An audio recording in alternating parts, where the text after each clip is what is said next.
বিসমিল্লাহির রহমানির রহিম। অল বেঙ্গল ইমাম মুয়াজ্জিন অ্যাসোসিয়েশন অ্যান্ড চ্যারিটেবল ট্রাস্টের সমস্ত সদস্য, রাজ্য কমিটির সদস্য, প্রত্যেক জেলার সভাপতি, সম্পাদক, ব্লক কমিটির দায়িত্বশীল, অঞ্চল কমিটির দায়িত্বশীল, সর্বোপরি সকল সদস্যদের উদ্দেশ্যে একটি বিশেষ আবেদন করছি। সেটা হচ্ছে আগামী 8ই ফেব্রুয়ারি অর্থাৎ আগামী শনিবার কলকাতা পার্ক সার্কাস ময়দানে আন্তর্জাতিক ক্রীড়া সম্মেলন হচ্ছে। গত বছর এইটা হয়েছিল নেতাজি ইন্ডোর স্টেডিয়ামে, এবার হচ্ছে পার্ক সার্কাস ময়দানে। এত সুন্দর, পৃথিবীর 7টি দেশ থেকে সেই দেশের বিখ্যাত কারি সাহেবরা এসে আপনাদেরকে কোরআন তেলাওয়াত শোনাবেন। সেই আন্তর্জাতিক মানের সভায় অংশগ্রহণ করার জন্য সকলের কাছে অনুরোধ।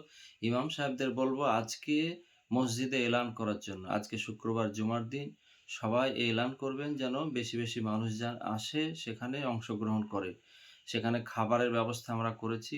দুপুর 12টা থেকে পার্ক সার্কাস ময়দানে খাবারের ব্যবস্থা থাকছে। তারপরে আউয়াল ওয়াক্তে জোহর পরে আমাদের প্রোগ্রাম শুরু হবে। সবাই আপনারা আসবেন।